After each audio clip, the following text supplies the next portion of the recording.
You're listening to the Beside the Badge podcast with your host, Paul Buckner, veteran chaplain and friend to law enforcement. Guys, welcome back to another broadcast of Beside the Badge. My name is Paul Buckner. I'm a civilian police chaplain in the American Midwest, and today I have the honor of interviewing Mark Gungor. Mark, take it away. Tell us about yourself. Tell us about myself. I'm a pastor, actually. If you're not terribly religious, don't let that make you nervous. Some of my biggest fans are heathens. So, but what I do, and why I'm talking to Paul, is I talk and do work with couples, relationships.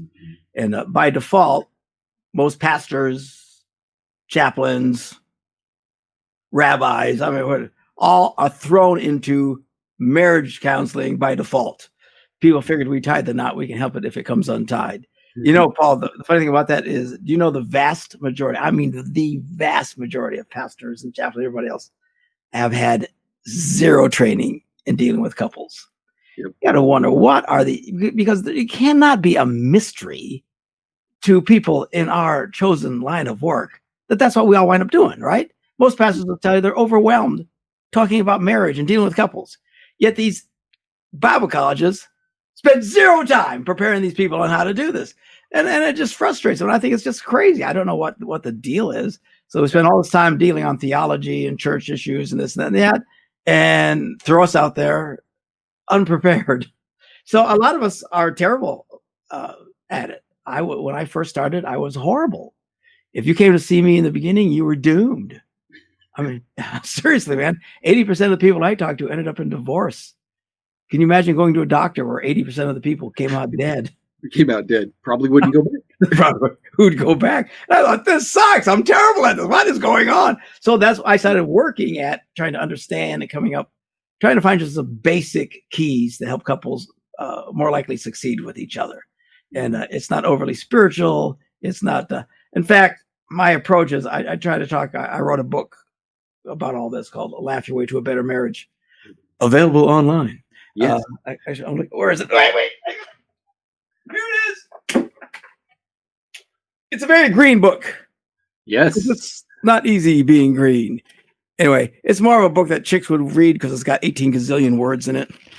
Most guys don't want to read stuff like that. So, but if you're given to it. Anyway, I talk about the laws of relational physics.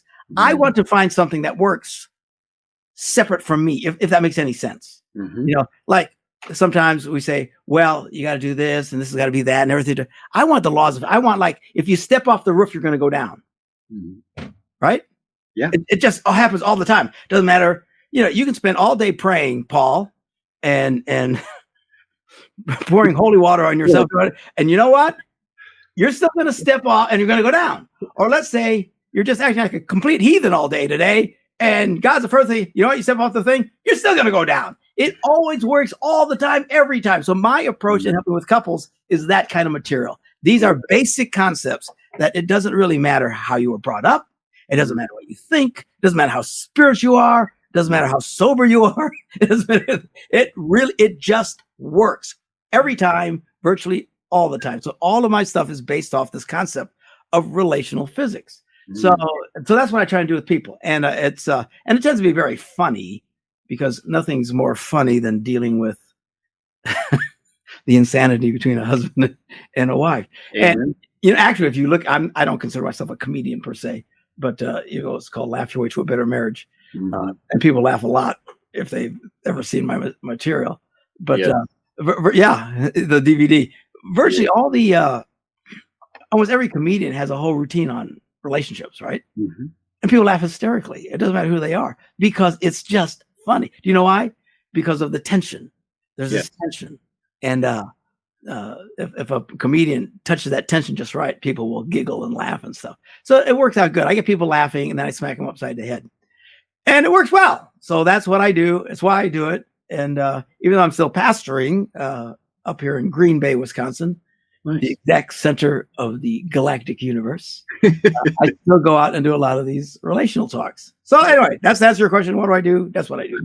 So I want to go forward about a little bit about me, and then how I discovered your ministry, because it was founded through great pain. So I'm ordained as a chaplain. I did not go to seminary, and I think in some ways it gives me an advantage because I'll be in the middle of a conversation with a cop, and I use a lot of analogies that make sense to them. And I have a ministry of presence, as a friend of mine said. I ride very frequently with law enforcement, and there's three big marriage killers in my experience that holds true is communication, especially about raising kids. It's number two, it's adultery, and then three is finances. And understanding those three things is huge. And I bring up your ministry a lot, and I use stories that you share. And I have these aha moments in the front seats of police cars where these guys go, "Oh," and I'm like, "By the way, go buy this thing, or I'll buy it for you, or whatever." And I've got one that just came in yesterday, and I'm going to surprise a friend of mine in law enforcement who's newly in a relationship with a copy of your DVD because it's very important. So that's number one. Number two, my wife and I went through 3 marriage counselors, our pastor, and he was doing everything in his power. And he finally looked at me and he's like, "I can't help you." And he passed us off to 2 other marriage counselors. One was a man, one was a woman. I was spending between $60 and $85 an hour, and we were all getting beat up on. Things were getting worse, not better. And my wife and I finally went, "Okay, cool it. We're not getting a divorce, but we're speaking 2 different languages, and we don't get each other." And then I was listening to a Christian radio station, and they were talking about this laugh your way to a better marriage. And I'm like, well, nothing else has worked, and I like to laugh. This might be fun. And then by the time we did the first break at your live conference, you're not going to remember me, but I walked up and said, "Holy cow, thank you for this. This has been an amazing blessing." My wife and I went home having learned these lessons, stopped trying to kill each other. And once a year now, we watch it every January. We watch Laugh Your Way to a Better Marriage on DVD. We make it a 2-night date night, pop popcorn, we cuddle, we laugh. And my wife will frequently say, "Pause that," and I'll pause it, and she'll go, "That helped me to understand you." And so it has been an incredible blessing to me. And I literally do not recommend any other marriage resource. And that is not a plug. I guess it is, but that's not lip service. It's genuinely how I feel, because I'm like, look, like you said earlier, if you can't laugh at yourself in your marriage, you're kind of in trouble. And to be able to realize, oh, wow, this is something like my wife got to look around at hundreds of people and watch hundreds of guys nod. And I got to look around and watch hundreds of women nod and go, oh, this is genuinely how women think and feel. And I tell these young cops, I'm like, look, the woman in your life, the man in your life it might as well be another species. They think so differently from you, and we assume they think the same way we do. And I started that understanding in your conference. So that literally has begat this interview. That's actually what you just pointed out is the power of one of my conferences. Even watching the DVD, because you can feel yourself becoming part of the audience, right? And you see all these clips. All of the DVD is about 10 years old now. I had hair then. So did I. Yeah, right. So, but one of the healing moments is actually the fact that you see other people responding, and you get the sense it's not just me. We're not, because everybody comes in, we have all these problems, we are screwed up, we're hopeless, and then you get together with 1,000 people in a room, and you realize, oh, we're all jacked up. Yes. And it's extremely it really is liberating. We start to realize, this is more normal than we think. And you put in that context, that's very helpful to people.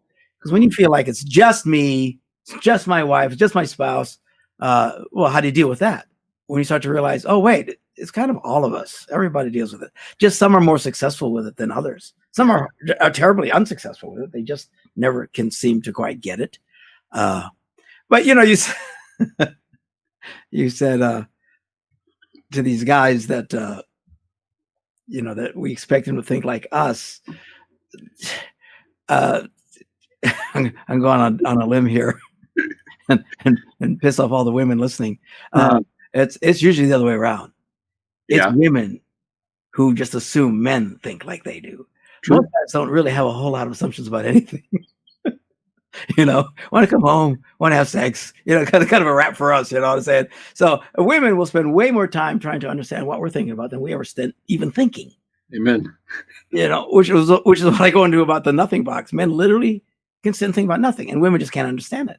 A guy gets quiet, she assumes you're mad. Yeah. No. Well, if the role were reversed, that would be the case. Yeah, exactly right. If a woman's not talking to you, she's pissed off. Right. If a man's not talking to you, he's just a man. You know, if a man's not sharing the details of his day, he's just a man.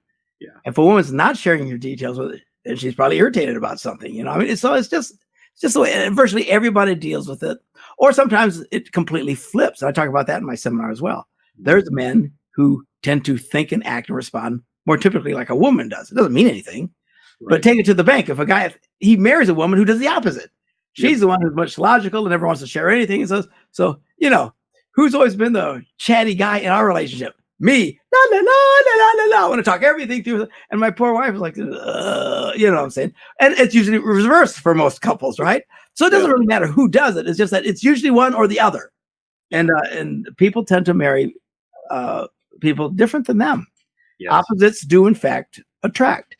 And the thing that we find us so fascinating about each other in the beginning winds up irritating the crap out of each other after a while. And then we start thinking, what's the number one argument in marriage? Why can't you be more like me? Yeah. Because I'm brilliant and you are mentally ill or something wrong with you. And if you don't address it right, it just gets out of control. So anyway. So I want to stop there for a second because my wife is like, make sure that you tell him that when we went through the conference, she's like, I actually am much more likely to compartmentalize than you are, meaning me. And she said, because she was raised in an environment that you don't talk about your feelings because it only makes it worse. And then every once in a while, this this very large yield nuke would go off in my face because she would have it to hear with something. And I'm like, could you not have just told me, please fold that up and put it away a year ago? And she would build up to this point and the pressure would boil over. And I was raised in an environment, and of course I have a very extroverted personality where I'm much more likely to communicate feelings. And she's like, you have your nothing box, but for you, things are much more connected than they are for most guys. And that's really true. I mean, look what you're doing for right now. You're talking in front of all kinds of people. Yeah. It's what I do. So we both marry women typically who are just, they don't do that. And we don't share we love to do it. Okay. Mm-hmm. So it just means but what do? We marry someone who's exactly the opposite. And it gives us all kinds of trouble. So it's fun. Yeah. Except for now, my wife passed away a few years ago. Oh, I did not know that. What's that? I did not know that. You did not know that? Yes. The cute little redhead. Yes. Passed 3 years ago from breast cancer. It was a long battle. It was quite brutal. And dealing with death and stuff like that. I mean, we can talk about that as well. But so I've remarried since then. This cute little blonde. I had gotten to the point where I spoke fluent redhead, and now I'm learning to speak blonde, and it's a whole nother language. Apparently, women are not all the same. Anyway, this one is more like me, more chatty Cathy, and so, but even way more than I am. So now I feel like the opposite. You know what I'm saying? Like, every time I feel overwhelmed of her talking, I can hear my wife in heaven going, yeah, what do you think of that? Mm-hmm. How's it feel, buddy? Because that's what I was doing to her. I mean, even when I intentionally tried to get a woman who was more like me, I wound up getting one who's even more like me. And at times it's over. I mean, it never ends, right? There's no version of this that you can't get someone exactly like you. It just never works. So I have to adjust accordingly. Well, and we probably, if we could find someone exactly like us, we would probably kill them. Because we want to marry themselves. I mean, I wouldn't want to. Like I said in the beginning, it's great. It's just after a while, it kind of gets on our nerves and it gets a little frustrating. I love the fact that there can be second chances in relationships and also in very fulfilling relationships, because my wife was married for 10 years and her husband passed away. And she told me one day, she said, you are so much like her first husband's name was Mike. She's like, you're so much like Mike, even the things that irritated me about him. So she married a guy, similar height, similar build, similar personality. So even apparently my flaws are quite similar, but I'm more of a communicator. And then even more so than he. And I guess he was quite a talker as well. But I was married in a very horrible relationship the first time around that was no fun at all. And she blessed me by leaving. And that's a horrible thing to say. But I wanted desperately to make the second one work. And You're right. There's no two relationships that are the same. And I love the fact that you frame it that way. And you're like, look, I'm learning to speak another language because everybody's different. And a good friend of mine, 6 marriages in, turned to me and he goes, Paul, I've got some advice for you. And I went, I love you, brother. I don't think I want it. And I kind of laughed and he goes, no, I'm serious. He goes, wherever you go, there you are. He said, I've realized that I was my biggest enemy in all of my marriages. And I'm thinking, because I mean, 6 marriages in a row. And he goes, I finally realized that I could have for sure fixed all but about 2 of them. And he's like, I have come to realize that so many of the things that I insisted on fighting over and making an issue of didn't matter. And that was one of those amazing things. You said that earlier about looking around and realizing, oh, we're all messed up. We're all laughing at this thing. Oh, this is much more common than I thought. So, yeah. And then is he married now? He is, and he's actually been married close to the longest. And the saddest part of it was he confessed to me. He said, I will never own my own home. He said, I've come to realize, he's probably close to 60 now. He said, I probably will never own my own home because every 5 to 8 years, I gave a woman I no longer liked a home. And I had to start over. And I was like, what a poignant way of looking at it. And I've quietly shared that with young police officers saying, if we do this right and we learn how to love each other regardless of the rough edges and realize this is how partly how God made this person, we probably could actually pay a house off.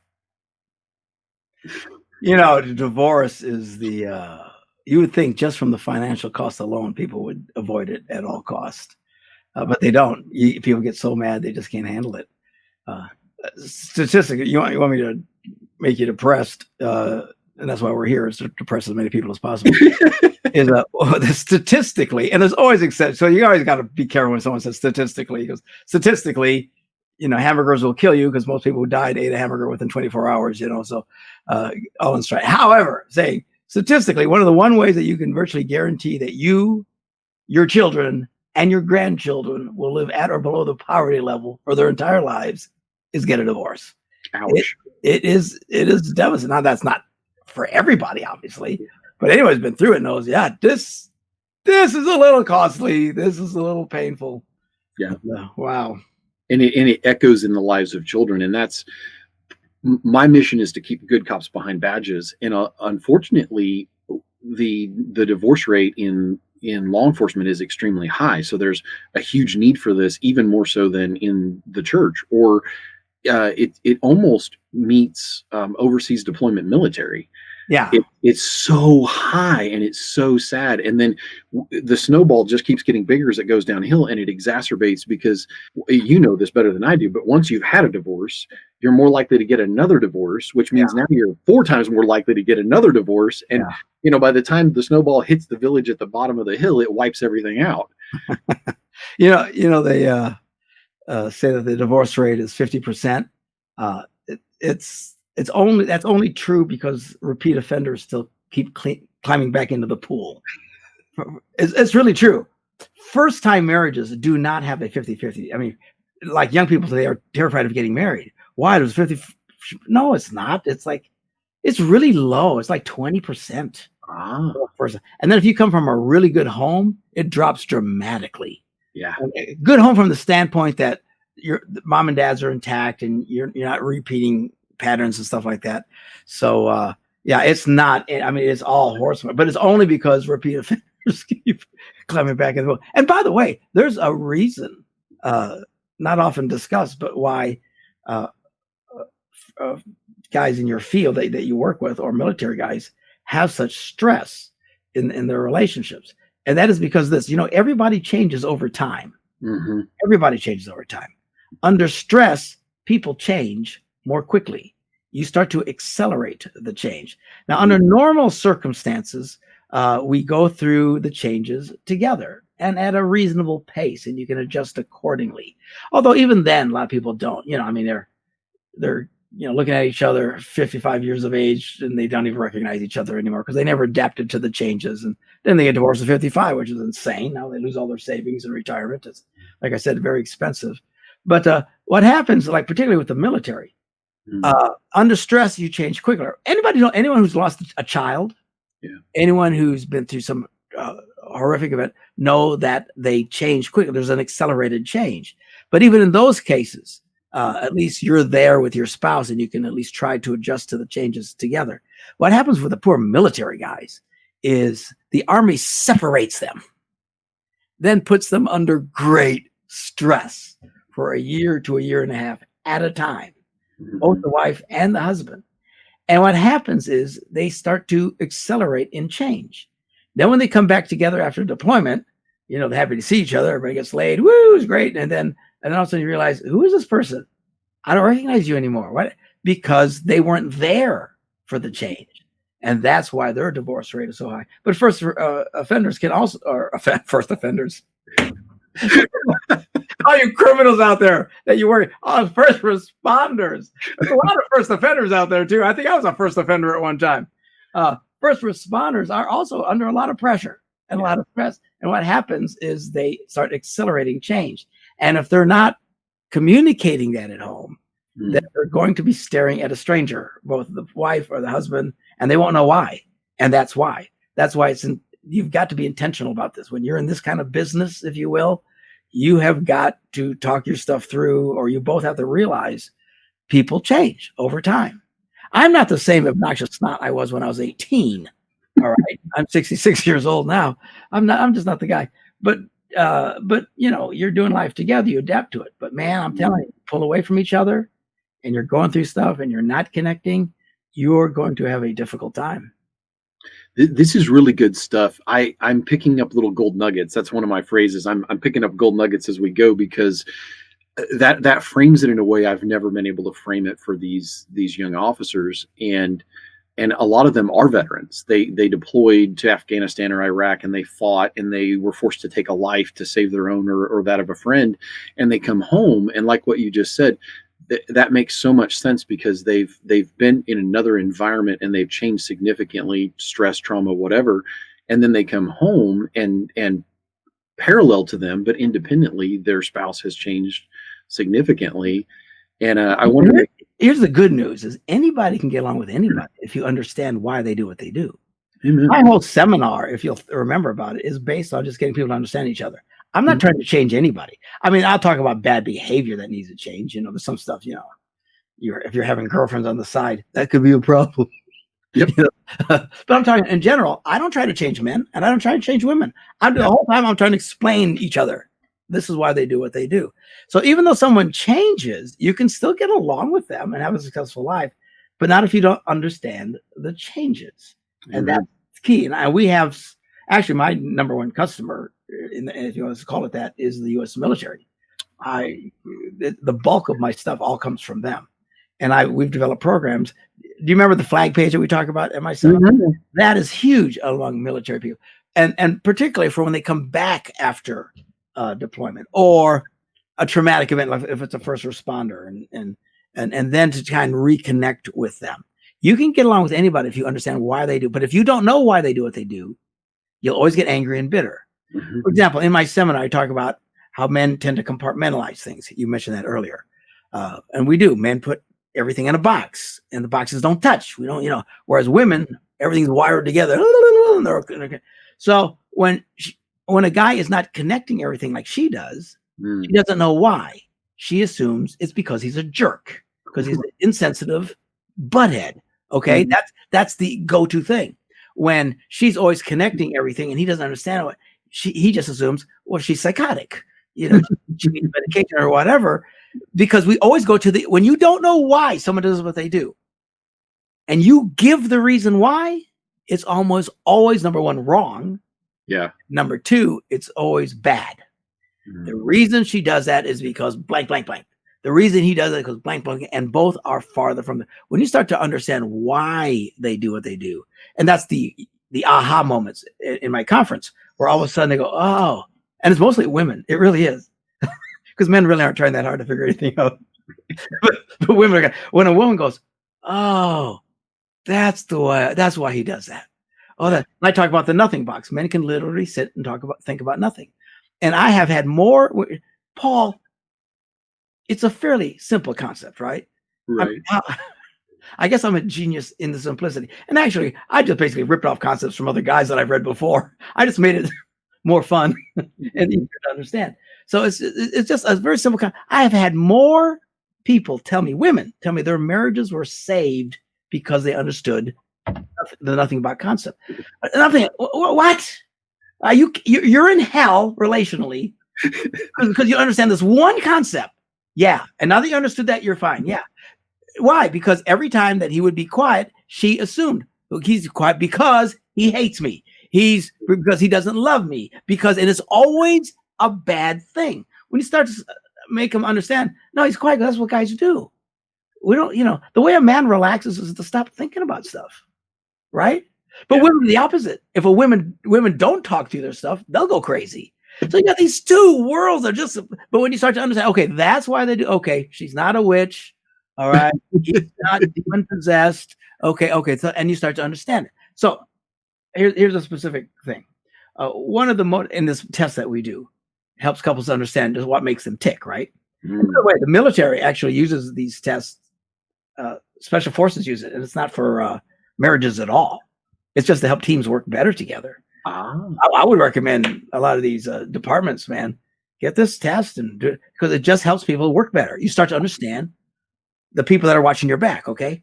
Yeah. So anyway, of all the motivations in life, one of them is called faithful.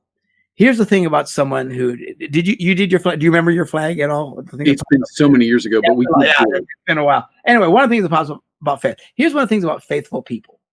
They take relationships really seriously. Okay. Obviously by the word faithful, but surprisingly, they're the kind of people they build an emotional fence around themselves. And if you get over the fence, you're in for life. You become a friend. You win some guy over who thinks like that you're working with. He'll be your buddy till the day he dies. I mean, their connection is really impressive. But if you die crawling over the fence, they could care less. Or they're sitting there shooting at people trying to come over the fence. Relationally speaking, they don't want to. You ask people who really like faithfulness, say, do you have many friends? They almost all go, no. And I get it because I always know what the answer is before I get there. So you got a lot of friends or just a few close friends? Oh, just a few close friends. Whereas relational people, probably like you and me, everybody's invited to our house. Come on over. This will be awesome, and we have lots of friends. But faithful people don't. So stop and think about this. Let's say you're the way you are. We put you in a life or death situation, either military overseas or first responder situation, who knows, whatever, pulling people out of houses, whatever. And you start to realize that you can't trust everybody. And there's some guys that you want with you in a rough situation. Every guy knows what I'm talking about. Okay. And they're all working with people they think, dear Lord, don't put me with that guy. So all of a sudden, because of the pressure stuff, this latent faith, everybody has a degree of faithfulness, right? But all of a sudden it rises to the top. Now he really takes his relationship seriously. And as a result, now he starts to filter out other people. Now, if the wife is watching this, what does she think? He's walling himself out. Yeah. What's wrong with him? Yeah. He doesn't care about people. Oh, maybe he needs to go through 37 years of counseling. No, it's just, let's talk it through. Why is he acting this way? Because this is a big deal to him. And this is how people like that. Now she goes, oh, okay, that's why he acts that way. Now, here's the thing. You may not even like the way a person acts, but when you understand why they do it, it takes away the pressure. Let's say you go to work and your lovely wife you said she's a nurse or whatever? Yeah. Okay, so she goes to work and someone is just being a complete jerk to the point you think, what is wrong with her? I want to punch her in the face. And then you find out a couple hours later that her grandma died unexpectedly last night, and she couldn't be there, and she really raised her because her parents weren't around and stuff. And now, that's why she's being a jerk and reacting. Now, here's the thing: the rest of the day, she's still that way. She'll stay a jerk, but you're not mad anymore. Why? Because now you know why she's being a jerk. Mm-hmm. If you just start to understand why people do what they do, but everybody makes these assumptions. So we all think the same as we did when we first got married. Well, no, unless you're made of stone, you're going to change. Again, in a normal situation, it takes decades to change and you adjust if you're using your brains at all. But under pressure jobs like the guys you're dealing with, they will change more quickly than their spouse does. Yeah. No one's trying to kill her. She's not trying to pull anyone out of. She's just trying to get groceries together for tonight. You know what I'm saying? The guy starts to, and if you don't keep up with the why they're feeling the way they feel, she will now get angry at him. Why? She doesn't know why he's doing that. When she starts to understand why, oh, it changes everything, and people can connect again. Praise God. This is I wanted to do this interview, but I didn't realize that there were going to be these nuggets that I guarantee you are going to immediately bless these guys. It's bigger and more than I even thought it was going to be. And this is new info. So people watching this, I didn't learn this in the Life Your Way to a Better Marriage, because what Mark is talking about is geared more towards the military and first responders now. And so this is a huge blessing to you guys out there listening. So take note. And the text I'm talking about is called the Flag Page. You can go to flagpage.com. Yeah. Flagpage.com. It'll cost you $25. I mean, so what? The thing is just designed to explain why you do what you do. Mm-hmm. And a lot of people find it great healing just for themselves. They didn't even know why they act the way they do, much less their spouse. Yeah. You know, that's secondary. Most people are just jacked up. I don't know why I'm this way. How many people are that way? I don't know why. I don't know what's going on in my own. And this thing helps you to figure this stuff out. There's a book that you can get that comes along with it. All of it's just designed, explain why you do what you do. Mm. You start to make that available to each other. And you talk through your crap and all the reasons why. All of a sudden, there's this, the tension just drops. And the thing is, everybody's of value, even if it doesn't matter who you are, really. If you're a quiet person and everyone wants to talk to anybody, there's probably a reason. Does she know the reason? Yeah. Does he know the reason? Nice. You know? And then you find out answers. For example, let's say a woman is the kind of woman she's wired. She has to constantly talk through her feelings. Mm-hmm. And her husband can't stand it. You know, what's the answer? Well, get a girlfriend. You know, get together with the girls. And a lot of some of these guys are just dumb as bricks. They don't want their wives to go out with their girlfriends for whatever reason. You know, maybe it's insecure. I don't know what his deal. So, and I would say, listen to me. Listen to me. Don't let her go. Do you know what that means? She is going to stick a straw in your brain and suck the ever-living life force out of you. She has to talk to people. For the love of God, let her do it with her girlfriends.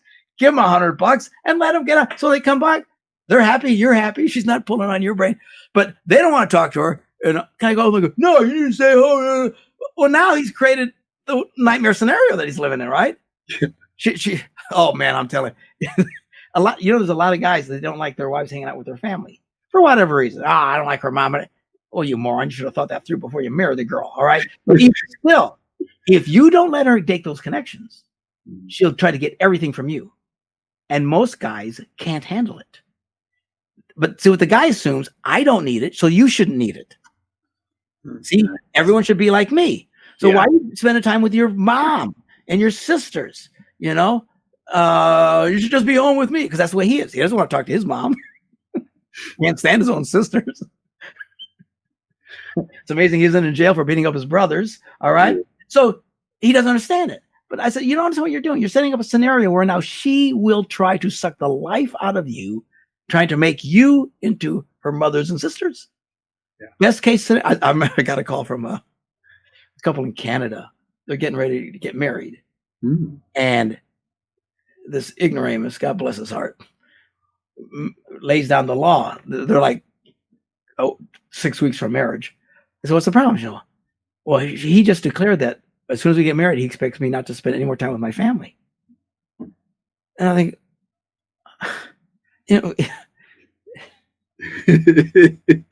why people do what they do, I don't understand. Okay, but that's them. All right. Yeah. So I try to get do you understand?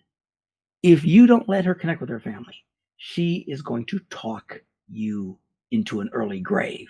She is going to constantly be trying to connect with you, and you're not going to be able to handle. I hope we got through to him. I don't know if she had any sense. She'd have dumped his butt and moved on. Oh, who said something like that? We're getting married from now on, woman. You can't go to the store anymore. I mean, what kind of stupid thinking was that? But anyway, people are who they are. I'm just trying to get people. You don't understand unless you are like you and me. We like to chat. Most guys don't. If you don't allow your wife to get some, I'll tell you, the guys who are the happiest that are regular guys, check with their wives. they're always hanging with their girlfriends, talking with their moms, and the guy's at peace. He's good. For some reason, there's guys who don't want their wives to do this, to connect with others. Why are you going to church all the time? Well, let them do their thing, so they're not doing it to you.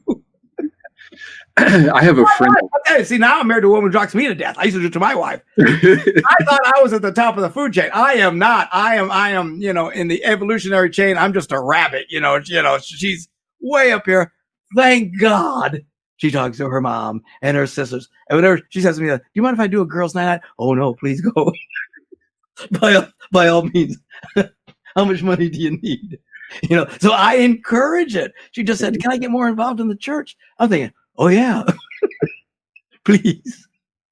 You said it reminded me of a friend of mine was overseas working, and I won't say where and what, but he was working with a man building an aircraft, a very wealthy man who had multiple wives, and that man's particular religion, his sect of that religion, his wives were not allowed to speak to any man but him. And I went, oh crap. And so the head wife would go into a store, and my friend was walking along taking the specs of the aircraft. And the guy's wife would come up and whisper in his ear, "This is what we want." And then go back. And he finally turned to the guy and said, "Well, can I ask you a question?" The guy's like, "Sure." And they go off to the side, and he says, "I've noticed a couple of things here. Your wife is she comes up, and these women have like negotiated out what they want to buy, and they all get the same thing." And the guy's like, "Well, yes." And he goes, "Why do all of your wives have to have the same clothing?" And he looks at him and he says, "Do you have any idea how hard it is to keep that many women happy?" And I was dying when he told me this. And my friend goes, part of me was jealous of him until that moment. I started laughing even more. And I said, but here's the thing. And it builds on what you just said. I said, I love my wife. But if I was the only person that could hear her voice, she would drive me crazy. Yeah. Oh no, it's this idea that that's what's supposed to happen is absurd. Now, you don't want the wife to have a boyfriend. No. And some make that mistake. Hey, let's be real, right? She meets some guy down at such and such, and he's real nice, and he gets her laughing and stuff. And I always tell my man, don't be laughing. When a woman laughs at a guy, she thinks, oh, he's highly entertaining. He thinks she wants to have sex with me. If she's really men think like that. Yeah. So watch yourself. Go have all the fun you want with your girlfriends, but you don't want her trying to find this from another guy. That's why you want to encourage it. Yeah. I had this guy, you have these counseling sessions where you got to put on a helmet and a flak jacket, just to walk in the room. People are crazy. Mm-hmm. And he's all mad and stuff because she's just torturing him. Mm. And I forget where they were at. And I asked his wife, do you have any friends? She goes, no.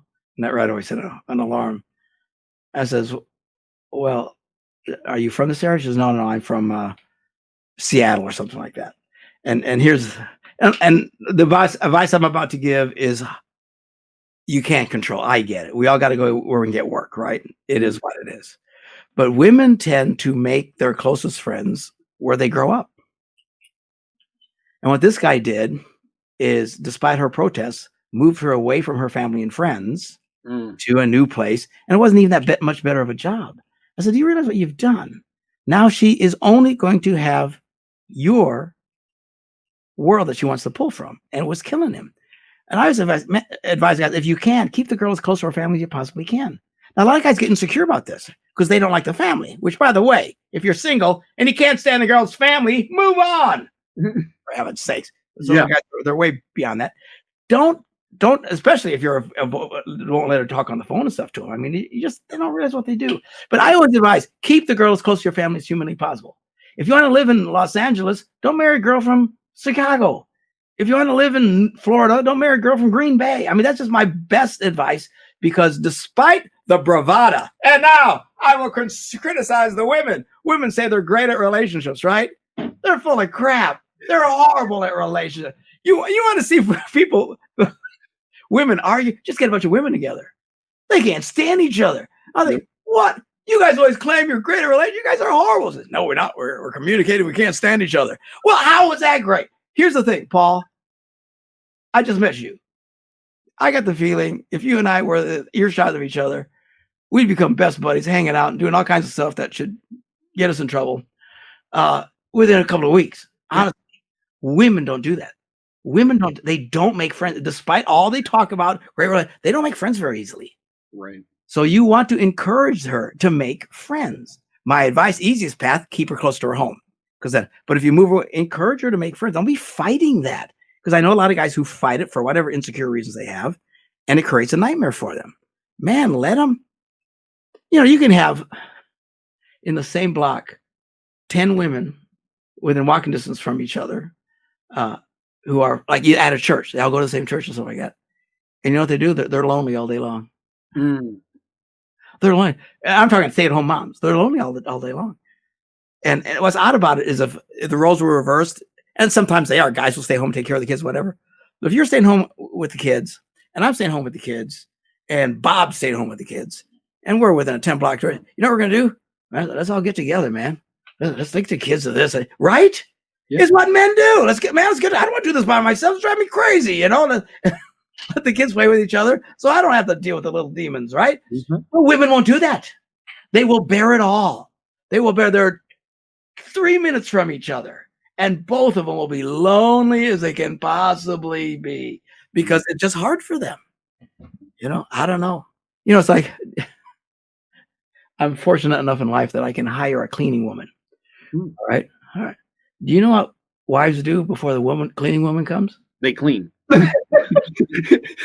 I've experienced this. Is this not insane?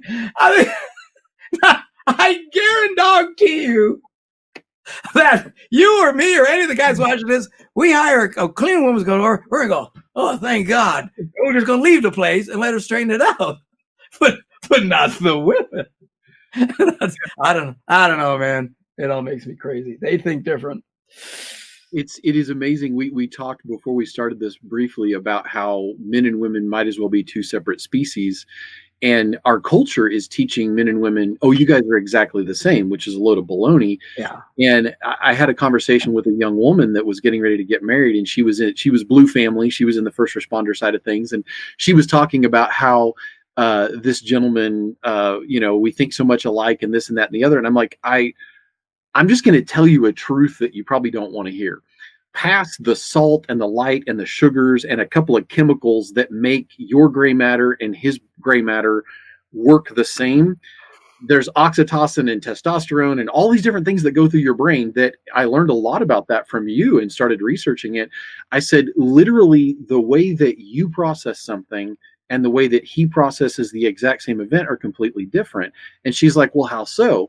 And years ago, there was a young man that threatened my wife, and he put his finger like this up underneath my wife's nose, and she had told him a truth he didn't want to hear. And he goes, nobody talks to me like that. And he bowed up to hit my wife. Well, we both received the same input of data. My wife shrank back. She's a nurturer. She's diminutive in size. She's 5'1". She's 130 pounds. I'm 216 pounds and 6'4", and I'm full of testosterone. This guy physically threatened my wife, and I went, roar! And my wife completely emasculated this guy because she looked to me like, are you going to protect me? And then she went, oh, you're going to kill him. And she looked back at him, and she grabbed this dude that had just threatened to hurt her, spun him around, and shooed him to his pickup truck. And when I shared this, totally emasculated this guy. When I shared this with this young lady, I said, listen, we respond to the exact same input completely differently. Yeah, I agree with you. I mean, we all see this, right? And now, Congress, you can't use father and mother. You have to say parent, because they are trying to say there's no difference. I will say, and this is going to sound very odd, in their defense, to give the other side of this, where they react to is, and I even do this in my seminars, and I try and make it clear, I'm not saying all women are this way. I'm not saying all men are, because clearly they're not. Yeah. I say there's always exceptions, and then you can, but even still, in marriage, we tend to find the opposite. Now, overwhelming the evidence is, they tend to think these ways. So I always present it that way. but always keep the wide open door. People sometimes ask me, well, does your material work for same-sex couples? Not from a religious standpoint, that depending on your religion, so Right. that's not okay, but a lot of people are not hiring me for my religious views or hiring for my relational views. They say, well, let's work with same-sex couples. I say, absolutely. Then what do you mean? It says, well, because one, and this is true, even of these couples, one will be way more logical and the other one will be way more emotive. I mean, they're basically playing out the same scenarios, So from their standpoint, I get what they're trying to say. They want everyone not to have their feelings hurt, and you can't hurt anybody's feelings today for any reason at all. And if you describe a woman a certain way, then you're evil. So therefore, we can't refer to people as men and women. And the rest of us think, oh, these people are out of there. Right. You just like in their defense, you can't describe everybody a certain way. But all that to say, this still works. It's still the same concept. I don't care how you package it, right? It's funny you say that, because my wife and I had that conversation when I was telling her that I was going to have the opportunity to interview you. And she's like, you and I don't meet the stereotypes that of men are more this way and women are that way. And she's like, we cross over a lot of those barriers and boundaries between the two of us. And I said, well, babe, everybody does to some degree. Like it's very rare to find a guy that's only this way and a gal that's only that way. And even in my parents' relationship, my mom was a much more, I don't want to say assertive, but my mom's very protective and she has very set opinions on things. And my dad was very laid back and okay, cool. And 90% of the stuff, okay, that's no big deal. And then he would fight to the death over that last 10%. But I literally, like, a long time ago, and it's a huge story, but I'll give it for 2 seconds. My dad was running a Christian service camp, like for kids to go away for 2 weeks for summer camp.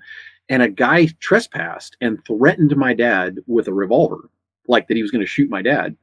And my dad, he's passed, but he was a peacemaker and, didn't fight past his childhood and was a blessed are the peacemakers kind of guy. My mom was pregnant with me and she literally pointed a .22 rifle at the guy's head from and was like, because the guy's threatening to shoot my dad. And my mom was like, I don't think so. And my mom, God bless her, I have a lot of my mom's personality, and I'm a slow to anger guy. So I have my dad's fuse, but when we get to that keg of dynamite, it's got my mom's name written all over it. I have that temper. And the funny thing is, the guy freaked out when he realized he had a long gun trained on him, and he panicked and he fled. So my dad comes back up and he's like, you can't do that. And she looks at him and she goes, I'm not going to raise your children without you. and, and so men and women. I wasn't trying to save you. I just didn't want to be stuck with your kids. That's awesome. And my mom's very loving and nurturing, but if you wanted to back one of them into a corner and figure out who was coming out swinging, my money's on my mom. That's all right. That's great. Cool. Life is crazy how things are not as they appear.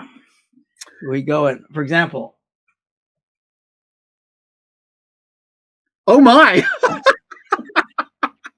That's awesome. I see everybody sitting there thinking, oh, he's got glasses. No, I don't have anything in there. No. Say, why is that? I actually do wear glasses, but when I do it, you get reflection. So those of us who do interviews and TV and stuff, I learn, you just put them on without them. It's there's two versions of this podcast. There's the video version, and for those of you who are at home listening to the audio version, going, what the world just happened? He just stuck his fingers through the holes of his glasses to demonstrate that there's no glare on his glasses. I had noted that earlier, and I was like, that's impressive. So he's wearing fake glasses in order to not have the glare on screen. That makes a lot of sense. So if you have the time, I wanted to talk about a couple things you had talked about. And if you're willing to give away a couple gold nuggets, and by no means am I saying don't go buy the DVD, don't go buy the book, because you need both. You need to buy everything I have in bulk. Go there right away, markgungor.com. MasterCard, Visas accepted. Boom. So my wife and I had this very sudden oh crap moment in your seminar, because you talked about the 3 priorities of a man and a woman and what order those are in: sex, food, sleep. And when every guy was nodding around the room that sex was our highest priority as men, my wife was aghast. She's looking at me like, "What planet are you from?" And then my heart hit my toes because you flipped it around and you said, "Now, ladies, what are your priorities?" And I'll let you go into this. And I looked at my wife and she's nodding vigorously at me, and I was like, "Oh crap!" And then, if you're willing to talk about that a little bit, I don't even remember what you're talking about. Oh, okay. So this blessed me so much. We were in this seminar, and you made the comment. You said, "Now, guys, there's three priorities that men and women have. It's you need food, you need sleep, you need sex." And they said, if you ask a man, and you started with men, and the room is full of guys nodding, what your highest priority is, you would say sex. And I'm nodding like, yeah. And every guy, we're making eye contact and nodding like, well, yeah.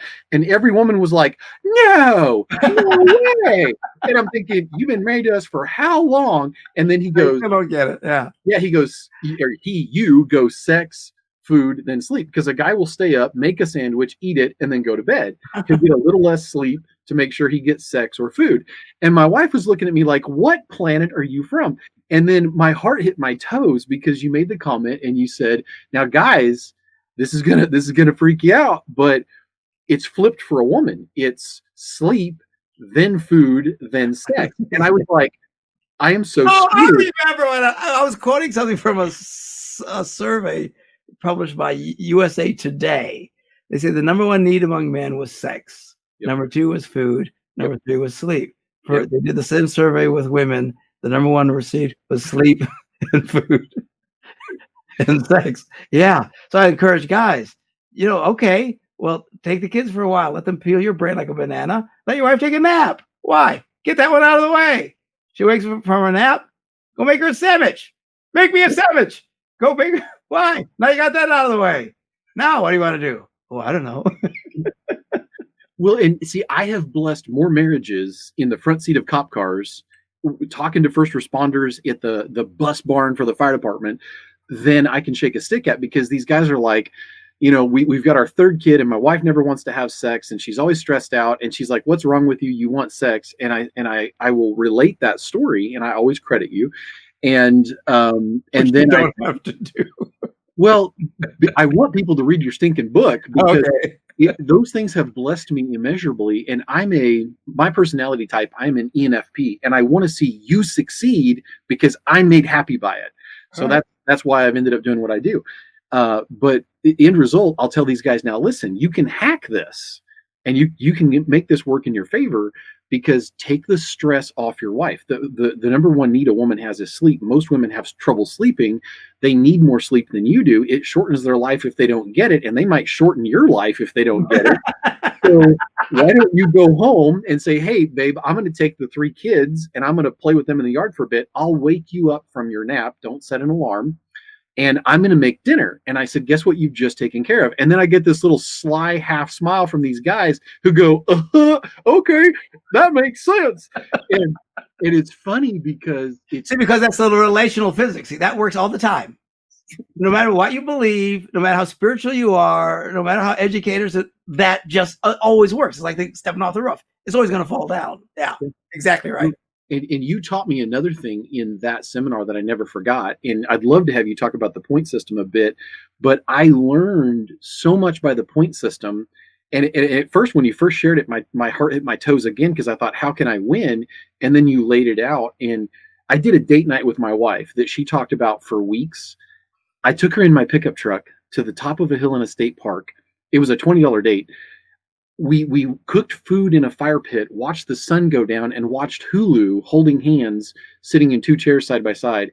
And she talked about it for weeks after. And to your point, without stealing your thunder, you made the comment, ding, ding, ding, ding. Because guess what she talked about to all of her girlfriends? Ding, ding, ding, ding. Exactly right. Yeah. If you wouldn't mind unpacking the point system a little bit. Yeah. So men and women keep score, but we keep score differently. From a man's perspective, anything a guy does in his mind is worth huge amounts of points, because we're men, right? We get up in the morning, 500 points just for that.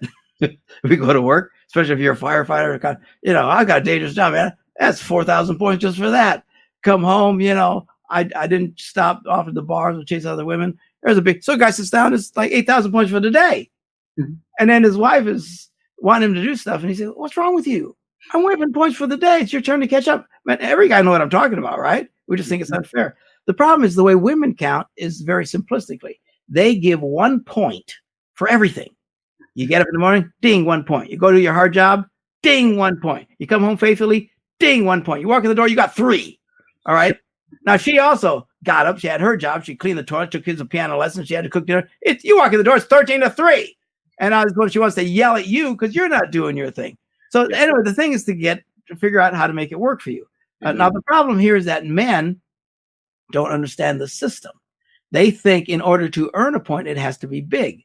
And we're guys, right? It's not that we're bad. Look, from the time we were raised as little kids, right? All that mattered is who was the fastest, who's the smartest, who's the strongest, right? Who's the best at baseball, who's the best at football, who's best at tennis. You know, no one cared about who came in second. You had to be the best.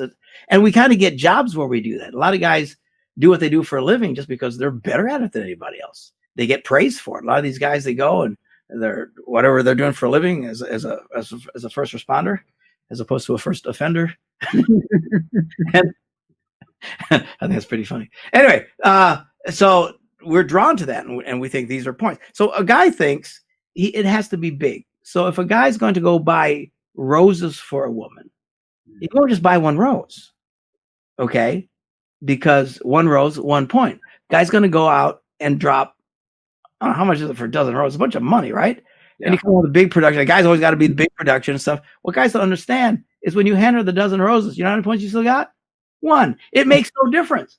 At the seminar, I remember I said, how many of you women here would rather receive a single rose 12 different times or a dozen roses once? And virtually every woman in the room lifted her hands. And the guys are looking around in horror. Like, what? Are you kidding? You know, and listen, I've been teaching this for 20 years. To this day, it's hard for me to stop and get a single rose. It just goes against our thinking, right? But we just got to simplify. Women reward the smallest of things. But this is why guys usually only go out for their wives, 4 times a year.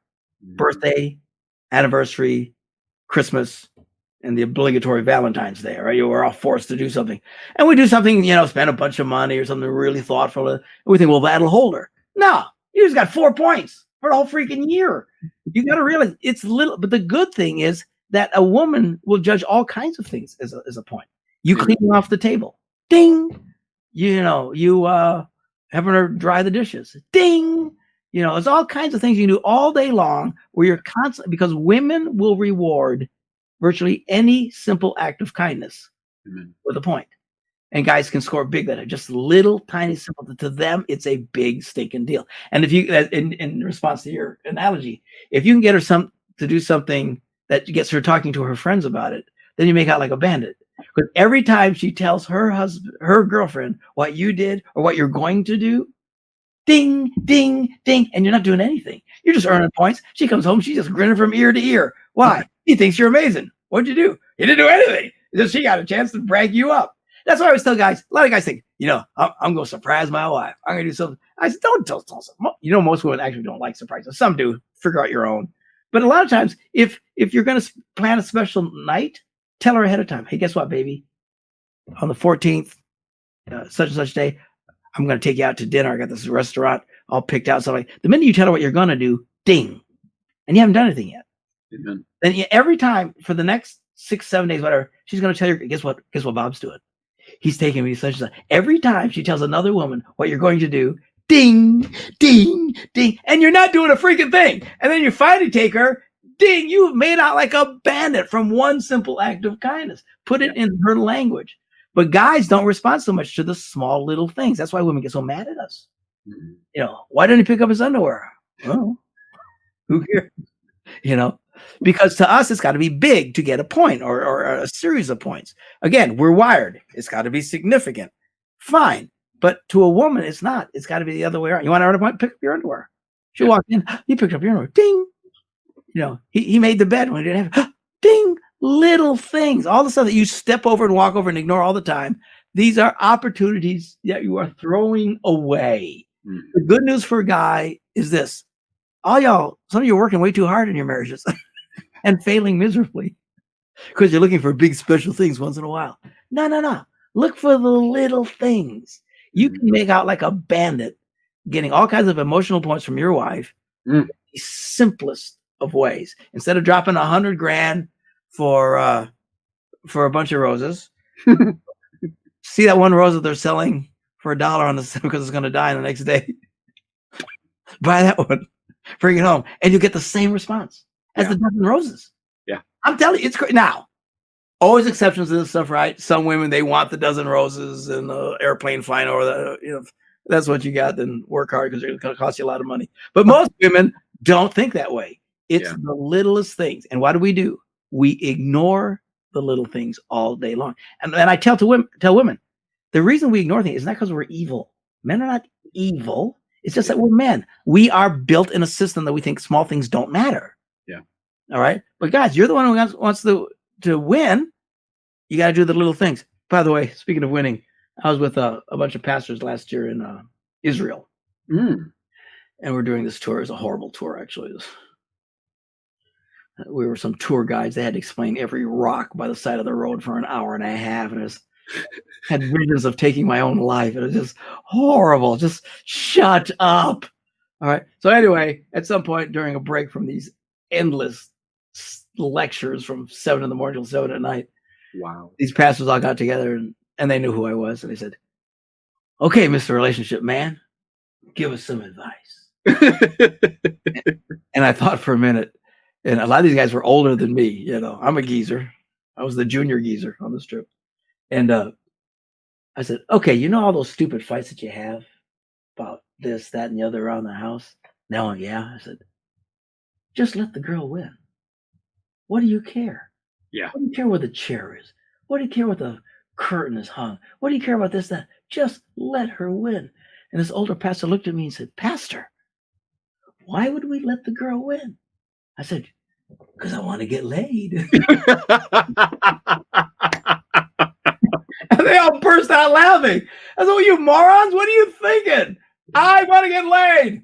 If that means let her do whatever she wants with the house, just let her do it." Assuming, we're not talking, $50,000 upgrade to the home or so, but the little things. We argue about the stupid, how the toilet paper is hung, and who cares? Yeah. Who cares? We get mad about stuff. And I'll tell you, now, did you have kids from your first marriage? Yeah. Okay. So one of the big things for people who are starting over again is the battle with kids. Oh, that is brutal. And two answers to that. One, I always tell guys, make sure you don't have a poverty mentality. There's a lot of Americans who live in absolute poverty in their heads. There's never enough of anything. Everything is always a limited pie. If someone gets a bigger piece of pie, someone's not going to get another slice of pie. And they feel, well, if I love my kid, her kid more than my own kid, then my kid, I'm robbing for don't be an idiot. That's not the way life works. Think more ocean. If I want to get a bucket of ocean and you want to get a truck of ocean and Paul wants to back up and get 5 semis of ocean, who cares? It doesn't matter. You can't drain it no matter how hard you try. We could intentionally all work together to drain the ocean. It's a joke. It'll never happen. That's real life. So realize you can love whoever, and it's not going to take from anybody else. All right. Number one, don't have a poverty mentality. Have an abundant. Don't think pie, think ocean. And number two, where do you stop a conversation like this for a sponsor break? I could not stop the flow of this live, so I'm coming back in post, and I'm bringing just a moment to talk about the people that make this podcast possible, and then we'll get right back to this conversation because it is amazing. So I am thankful. I'm grateful to have 3 sponsors. So I have Gentle Response, John Lee O'Reilly. I love seeing what he does, hands-on, stress-induced de-escalation and training. You are literally forced into an environment where you're uncomfortable and things are coming at you fast because that's how the real world works. And he takes an entire career of law enforcement, brings in other law enforcement with him, active or retired. I'm not sure all the details on that. I've seen his team, some of the video footage from his team. I'm looking forward to training with his team. He brings an amazing platform to the table, and I guarantee you it will stretch you in new ways. And I have seen it bless churches and organizations because when you're put in those stressful situations is when you find out if you really know what you think you know. And it's a great way to learn, because if you can learn it under stress, you're more likely to retain it. And then Got Your Six Coffee. I love their coffee. I have a cup just around the corner as I record this. All about that. And the reason I like that company so much, it's not just that they have award-winning coffee. It's not just that it's delicious. It's not just that it charges me, so I can go do my day. It's literally the fact that they take their net profits and past what it costs to survive, they give them away to causes that I care about, to the causes that are out there taking care of those who put on a uniform and serve our nation every day: law enforcement, EMT, paramedic, firefighter, and veteran causes. And I am grateful for that. So shout out to Eric Hadley with Got Your Six Coffee, followed by my buddy Matt Combs with Shield Force International. At the time of this recording, I actually had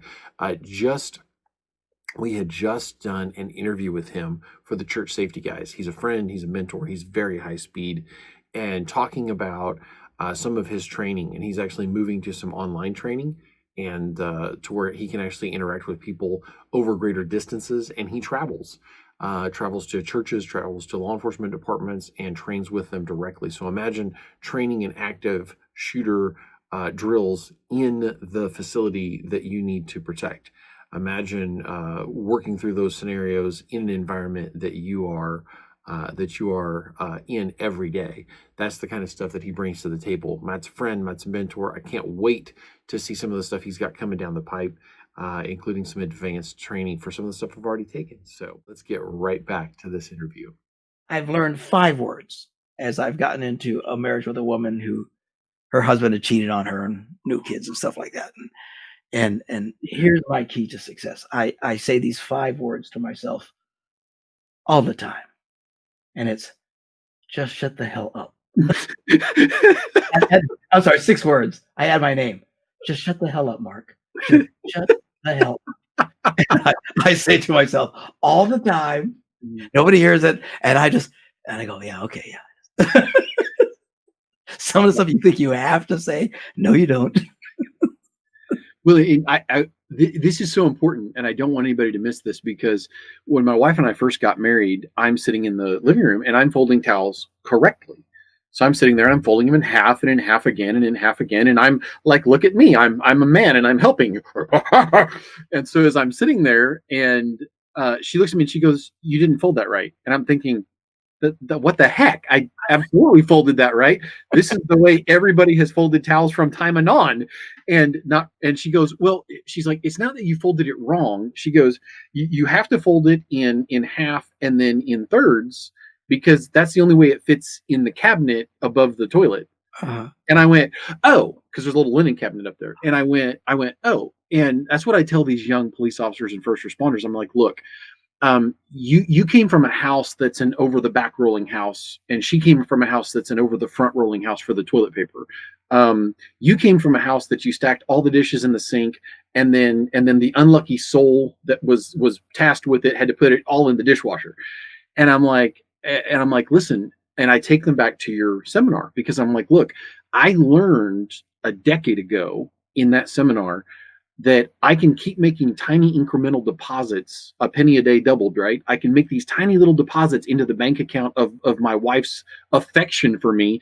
And then when I pull an ox poo moment and I mess up, then my wife goes, oh, okay. And when I have $100 withdrawal because I messed up and I spilled acetone on the coffee table in the living room, which may or may not have actually happened. And I may have done that over on this table over here. I won't admit it. Actually, it's still there. I'll never fix it. I ain't gonna fix it. I don't care. Well, Go ahead, yes. You make that withdrawal and you didn't mean to, and you have a lunkhead moment. And I'm like, look, my wife has come to realize that I'm an armload of laundry at a time guy, but she's also come to realize that I'm going to pick my dish up and I'm going to put it in the dishwasher, or I'm going to unload the dishwasher. And you mentioned in your seminar that you're like, that's a moral dilemma for a guy. Put the thing in the dishwasher, but the dishwasher's full.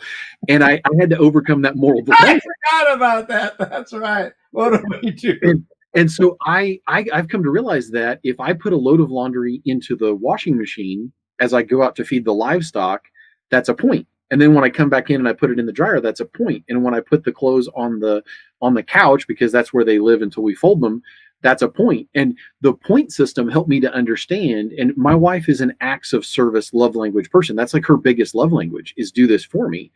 And I had to change my thinking, because I was like, well, I'm not your ranch hand.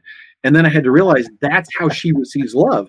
And I had this young cop that was really struggling to understand me. And I said, okay, look at it this way. You're a lion and she's like an antelope, and you're married. And so you eat meat and she eats grass. And he's like, okay. And I said, and you're a lion, so you drag home this big pile of meat and flop it down and go, dinner is served. But that's not how she receives love. And so you need to bring home grass. And he's like, okay, I'm with you. And I said, and then she goes and knocks a wildebeest in the head, and she drags it home and plops it down, or not a wildebeest, but she brings home a bale of hay and she drops it in front of you, rather. And you're a lion and you're like, blech, because we all want to unconsciously give the way that we receive love to other people. Yeah, that's good. And I share that with these young guys and gals. And I'm like, look, if you're an antelope, knock a wildebeest in the head and drag it home. If you're a lion, go grab a bale of hay and bring it home. And I tease my wife. There's two secrets to our marriage. And she's like, oh yeah, what's that? I'm like, every other week I surprise you with flowers. And based on what you taught me, it doesn't have to be a lot of flowers. And I'm a rose guy. She doesn't like roses. So guess what? Get the girl what she wants, right? You taught me that. And then I turn around and I say, the other thing is, I bring her home smoked meats of some kind. I bring her home food. She is definitely not a vegan. And so I surprised her 2 days ago with a chef salad out of the blue. So she didn't have to make lunch for herself. And those little things, I'm always trying to make deposits into that bank account, because I know I'm going to make withdrawals. So I showed you the big book. Yeah. With a gazillion words in it, which women love, because words is the language of Ladyland. And most guys look at this and go, but actually, it's a great book. I say that because there's whole chunks of it I didn't write at all. And and anyone who's ever done a big book project knows what I'm talking about. You work with others, and editors get this and that, and somebody puts it, oh yeah, it's a great thought, and a lot of times in interviews, I'll have a guy say, in your book, you say such and such. And I go, I did? And they'll say, yeah, it's on page 178. And I look at it and go, huh, yeah, that is good. But I didn't say it. That was somebody, it's like when you're working on it, because it took us like 3 years to do this thing and all these people working together. So there's times I pick it. I am a bit of a narcissist, but not that bad, where I'll pick up the book on rare occasions, start reading it, and I'll go, dang, that's pretty good. Well, because in fairness, we all need a reminder, because I don't care how we're guys. We need reminders. That's why I rewatch your Laugh Your Way to a Better Marriage thing, your seminar, because I need it annually, just to remind me to stop being stupid. Yeah, we all need that. So anyway, having said that, yes, my subsequent books are much smaller. Really? Yes, because I want men to read them. And we're not going to read gigantic with 1850. And I have a lot of, pictures. Ooh, pictures and stuff. Yeah, because, we're visual, right? And that looks a lot easier to read than does that magnifying glass. Treat her like a truck? Is that what that's called? Yeah, that's the book. Treat her like a truck. So, but then I have a woman's version called Treat Him Like a Dog. Now, the premise here is we all, a lot of people in my field, whatever that means, say that the key is to teach people relational skills. And I get it to a degree, and that's what you're doing. Some of your analogies with guys with teaching relational skills. The argument in this book, for simplicity's sake, is that I say you don't need to learn anything. We all have the skills we need right now that we use all the time, every day. You just need to apply them towards each other. So I go through and talk about, from guys' perspective, how to do what you already do and apply it to the girl. Treat her like a truck. What is some of the chapters here? Treat her like a sports car. Treat her like a teammate. Treat her like a baseball glove. Treat her like your job. All kinds of stuff that every guy does all the time, and point out how you take those same skills and apply it to the girl and how you can win. And the same thing with this one. Women do the same thing. Treat them like a dog. Every chapter sounds like an insult, but they're not insults. It's how to succeed with men. Treat them like a dog. That's terrible. Really? How do you treat your dog? You come home, no matter how lousy your day was. Oh, how's my puppy? Oh, you're such a good puppy. Come here. And you pick up the dog and you hug the dog and you pet the dog. You never remind the dog of his failures ever, you know. He pooped on the floor last week. That's ancient history. We don't bring stuff like that. You know, most guys are thinking, dang, treat me like a dog, right? So all these chapters, treat him like a cab driver. What does that mean? If you ever get in a cab, you know what and I tell this to women, you get in the cab, you tell them where you want to go, and then you shut up. If you're constantly micromanaging that cab driver, he will pull over, throw you out, and you're going to work your own butt home, you know? So it's all funny, right? But it's just using that kind of thing. And then there's a new book I just came out with in the same series called Treat Them Like Monkeys. It's how to deal with children of all ages. Wow. But finally, and this has been one of my top sellers, it's Don't Be an Ass. And and it's all, you know, from a pastor. I go walk into a few churches with this book, and their eyes get a lot of kind of big. And I said, no, nobody's cursing here. We're just using language that everybody understands. Besides, the Bible uses the word ass a million times, right? Talking about donkeys. That's what I'm talking about. We've made that word vulgar. It refers to an animal. I know. Yeah. And it's just, you know, and languages change over time. It might have been a curse word now. It's a way to describe an intolerable person. Yeah. What is he? He's an ass. You know, and I say, well, why do you talk that way? I got tired of all the pastor talk because it wasn't getting through to people. I remember talking to this one guy talking about how he needs to be more reflective and responsive to the input and concerns of his wife. Blah, and he just sat there staring at me. He said, what do you mean? I finally said, dude, you're an ass. And he goes, oh, yeah. Yeah, I see what you're talking about. In fact, the book is dedicated to him. I just use this. He says it saved his marriage. He says, you know, okay, I gotta quit being an ass. So what I do is there's 9 chapters describing different kinds of asses, and this can you know, apply to anybody, men or women. Yeah. I tell guys, you know, what's great is you and your wife take the book, and when you go to bed at night, one of you read a chapter out loud and see if it reminds you of anybody in the room. But there's, you know, don't be a jackass. You know, just don't be a lazy ass. Don't be a hard ass. Nice. Don't be a dumb ass.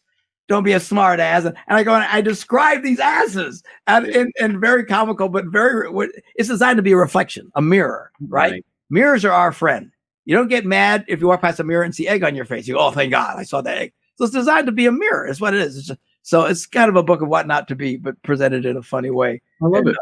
And yeah, sold a lot of these. And again, they all have, you know, great little different.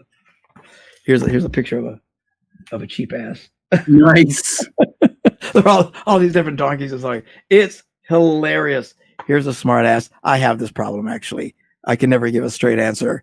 I am apparently a smart ass. Actually, I'm like, there's at least 3 chapters in here that describe me in detail. So it is what it is. It's just that, you know, we all who we are, but kind of be aware of it and kind of don't overdo it. The good thing is, in a nutshell, is you succeed in marriage on purpose and intentionally. Guys get this in their career. A lot of them don't get it in their marriages. There is this weird thinking that it should just happen automatically. We're married. I'm your husband. You know, that's it. That's all there is to it.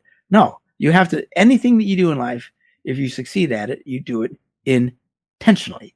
You've got to work at it, and you've got to be strong. And because I have to run here, but my final thing is, and I don't say this to make guys feel bad, but I always say to these guys, military guys and first responders and stuff like that, you know, these guys are what we refer to as heroes. These are people who risk their necks, their lives, and do extraordinary deeds for people they don't know. Amen. And they're wired this way, and not everybody is. There are kids. I think I have a grandson now that he's going to be doing that. He's going to be going in a police officer or something. I mean, already they're talking. They're wired that way. They want to be a hero, and I think that's great. But just always to remind them, you know, save some of that for home. Amen. You know, save some of that home. You know, there's a saying, you know, in football where I'm from Green Bay, Wisconsin, and football's a big deal here. You know, we've won more world championships than any other team in the history of the NFL. Well, our team won more Super Bowls. So that's because they didn't even start calling them the Super Bowls till 1968 or whatever it was. And we won the first two. And we've got our share. We got, I think, New England beats us or whatever. But we got like 13 world championships. No, but not any other team comes even close. Football's a big deal in Green Bay. You know, Green Bay is 100,000 people. In Green Bay, we have a stadium that seats 80,000 people, and it's sold out from here to eternity. Dang. I mean, there's a 40-year waiting list for season tickets for the Green Bay Tag. If I sign up for season tickets right now, I will never get them. I will be mostly dead at that point in my life, you know, because people don't let them go. They will them to their children, grandchildren. Divorces. What's one of the things in a divorce settlement? Who gets the Packer tickets? I mean, I'm telling you, they hang on to this stuff. Honey, we got to make it work. We can't lose the Packer ticket. Yeah, we got to say it together. We can't make this go down the toilet. So, and it's held, you know, it's the only team that's owned by the people. I am an NFL owner. I have my certificate over there somewhere. Nice. Which means I get absolutely nothing. Yeah. Only in Green Bay will you pay $250 for a piece of stock that you'll never get a penny out of for the rest of your life. Why? Just to say, I own the team. You know, it's one of those crazy things in life. So anyway, one of the things they say about playing a sport like football or basketball or any kind of sport, and guys know this, right? Leave it out on the field. Give 110%. Don't leave anything. And what I always say to men, I don't care what field you're in, don't do that. Do not do that. Don't leave 100% out anywhere. Now, that's not to say you don't risk your life for you know what I'm saying. Just the analogy here is you got to save something for home. It's not over when you're done working. You still have a job. You can't just come off the field and say, "Oh, I'm exhausted. I can't talk to anybody for 3 months." You know, it doesn't work that way. So do what you do. Continue to do it, and it's amazing what you guys do, and I believe it's something that God put in the heart of all these guys that do it, men and women. They think in those ways. I don't. I see danger. My inclination. Let us run away. let us run. Let us run away joyfully. La, la, la, la, la. You know, that's the way I'm wired. Whereas other people is, let's run towards the danger. Yeah. Let's see if we can help somebody. And again, men and women who do that. All I'm saying is, you have a great heart. You do amazing things. But bring some of that home. Amen. Don't be a hero to a stranger and ignore your children. Come home and be a zero at home. Amen. Yeah, because it'll wreck your life. It just will. Pace yourself. That's the thing. Everybody, you know, anybody's been in sports or anything knows.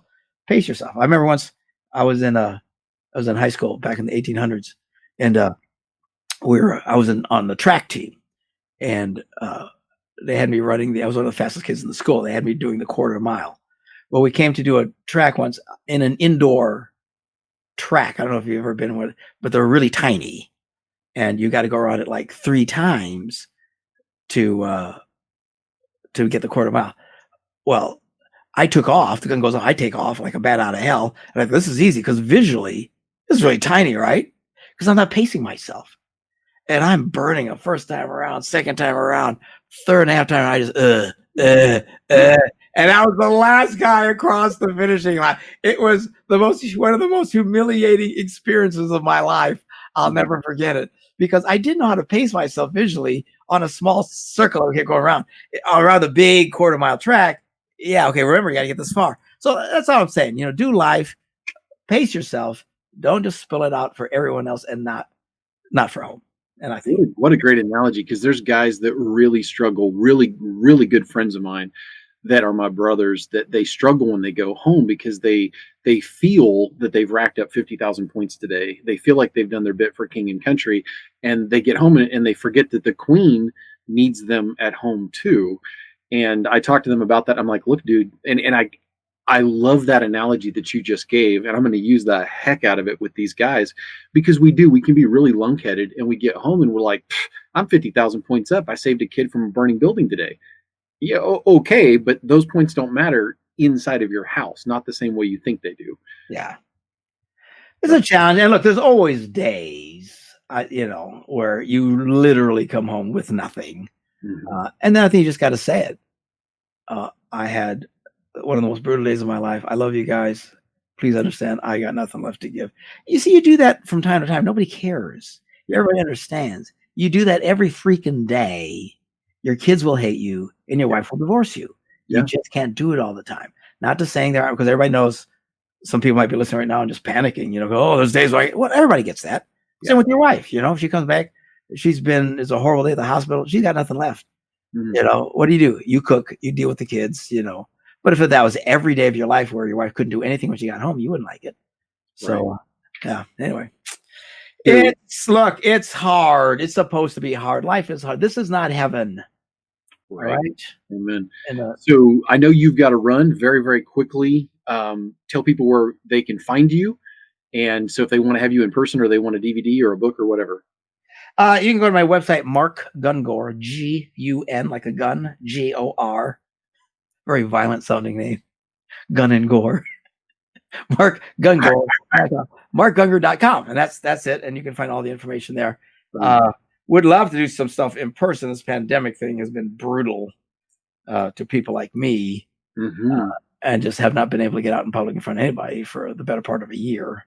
I'm fortunate, whereas I am a pastor and I still have the church and stuff. I got a lot of friends who are speakers like myself. They're just, your income's taken away from you. Your livelihood is just taken away. And this has been brutal. It has just been horrible to these people. Anyway, let's all hope this insanity stops sooner than later. In Jesus' name. In Jesus' name. We all have our opinions about it, and I'm sure Yep. if I share my opinion, half of them will love me, and the other half will damn me to hell because I don't agree with them. That's the world we're living in right now. Yep. But anyway, this too shall pass. It all passes. Nothing stays the same forever, which is actually our point, right? Just because you got married in a fever, it doesn't mean it's all going to stay wonderful. Great of it didn't it? You see all these movies and they go off happily ever after, but they never show you what happens in a couple of years. I would love to see the rest of the story. Anyway, all right, man. God bless you, Paul. Thanks for what you do. Great job. Nice to meet you. And blessings to all your listeners out there, man, for doing what they do. Thanks for being on. Thank you for listening to the Beside the Badge podcast.